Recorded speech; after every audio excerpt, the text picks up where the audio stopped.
Hey, it's me, David Webb, and here's a highlight from today's show on Sirius XM Patriot. So the Secretary of State and the Defense Secretary are in Japan and South Korea this week. What does that mean? What about the issues in the Asia waters? And for that, I'll turn to an old favorite, certainly on this show, Lieutenant Colonel Dan Davis, who joins me now. And Colonel, great to have you here. It's great to be back, David. Thanks for having me. Let's dive right in. I mean, we saw the new shot yesterday, the camera shot of Anthony Blinken and Lloyd Wright, and we also hear, or at least have heard from Kim Jong-un's sister issuing threats against the Biden administration. I don't think there's anything new there for any of us. But let's talk about Asia, Japan, India, Australia. And while you're an Army guy, the Navy does matter, and we're down a carrier. That matters with China growing its naval presence and outnumbering us as a larger Navy. Yeah, you know what? I think that there's a lot of utility in the Quad on really a number of fronts, not just militarily, but diplomatically and economically. And you got to give some props to President Trump for a lot of the grief he took in foreign policy. He's the one that revived this because it started back in 2004, but after 2007, kind of drifted off into irrelevance. But he put a lot of breath back into that, and Biden is just trying to build on what he started. And, it's starting off pretty good so far in terms of how they're cooperating with our allies. And, it's not any surprise that all three of those other members of the Quad all have some sort of territorial disputes or trade war going on with China. So it's a lot better to go at this together than it is for each one of these to deal with the rising China. And sometimes they're very authoritarian and bullying tactics, especially with Australia on the economic realm right now. There's a lot of benefit for us to join in with those. Yeah, let's talk more about the Quad. And for everyone listening, Japan, India, Australia, and then you look, of course, at China, which is, the big opposition. Australia being more aggressive towards China, especially around COVID.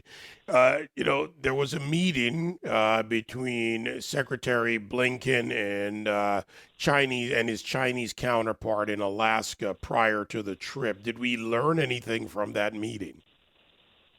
My understanding is that's actually going to take place here in the next few days. I don't think we've actually had that meeting yet, but he's had meetings with a bunch of other of our allies in the region. I think he's going to there next. So I think we're still waiting to get a readout on that, but it's expected to be kind of tense because, China's going into it with the expectation that they consider themselves to be in the dominant position, and they're not looking to back down from anybody. But it does show that it's at least on the positive side that both the United States and China are saying, hey, let's maintain some diplomatic talk and let's don't go too far into the military talk because that really doesn't help anybody. Well, it doesn't help anybody, or it brings out China's aggressive posturing, questions about how they would act towards Taiwan. And then on the Chinese-India border, while it's small conflict in scope, it's important conflict going on between those two nations.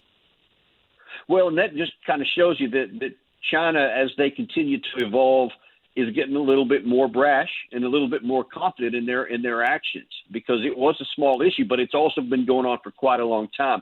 And of course, it's on the positive side that China and India have been able to relatively effectively resolve that dispute, and the temperatures is down, but it's only down. It definitely hasn't gone away. And, you still have the issues with China in Hong Kong, which is also a point of contention for all members of the Quad.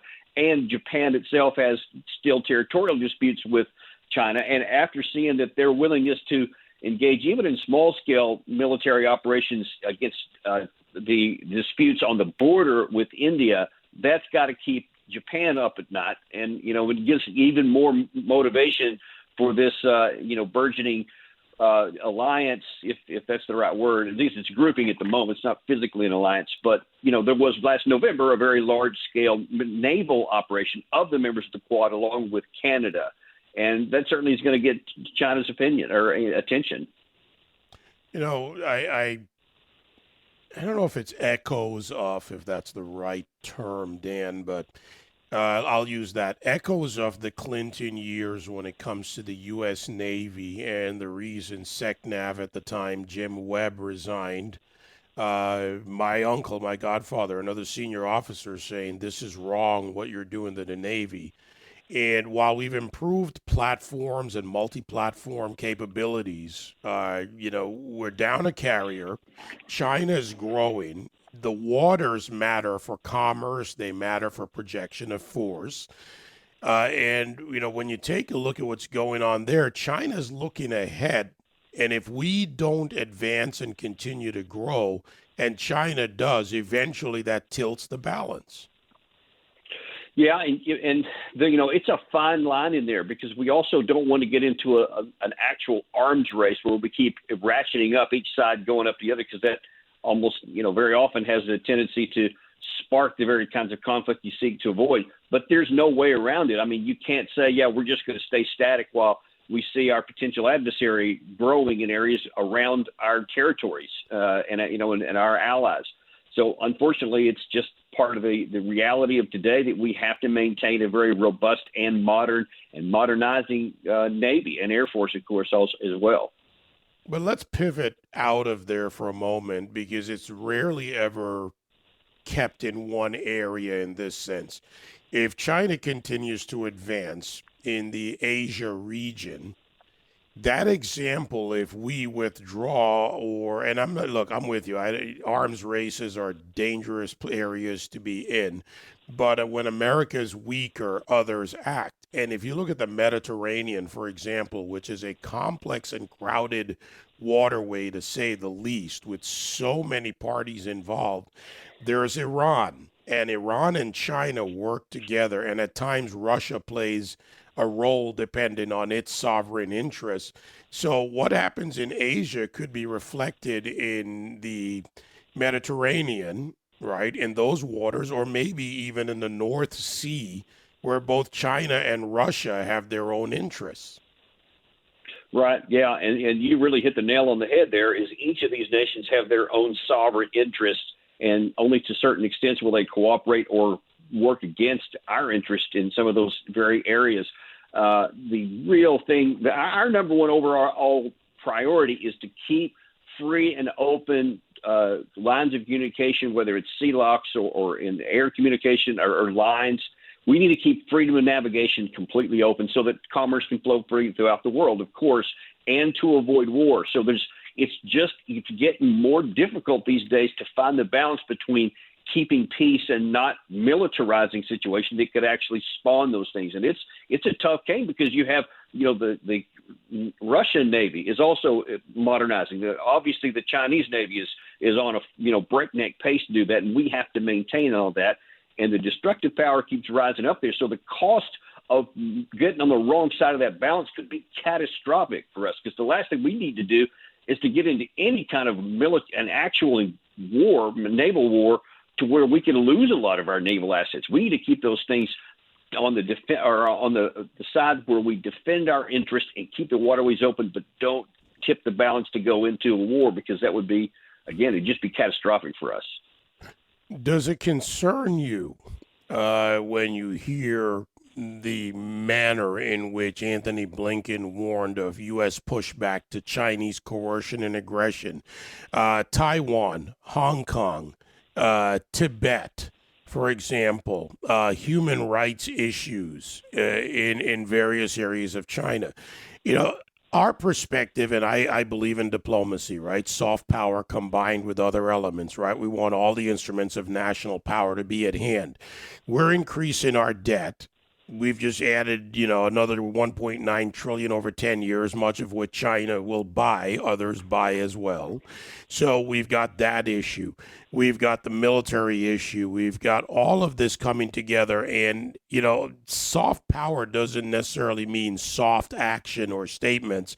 China, right, on the other hand, is aggressive. The Communist Party is aggressive, and they recognize, but they don't respect, and they do react when others are weaker and fall into that soft statement, soft power approach.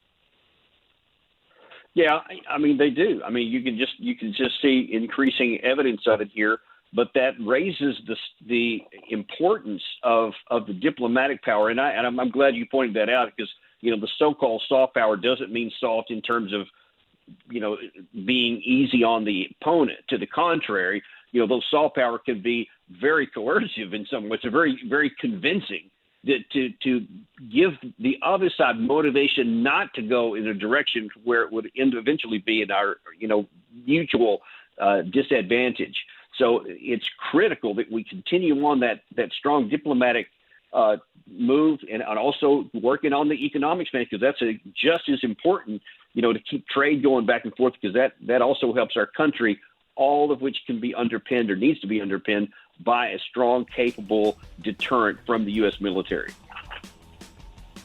Well, foreign policy has always been a part of it, but I think with this change in administration, a lot of concerns about the doctrine and what it will be. Lieutenant Colonel Dan Davis, always a pleasure, Dan. Keep up the good work. Thanks, my pleasure. Thanks for having me. 866-95-PATRIOT. You can weigh in on my social media, David Webb Show, and I'll be right back. You can join me live on the David Webb Show Monday to Friday, 9 to noon East on SiriusXM Patriot 125.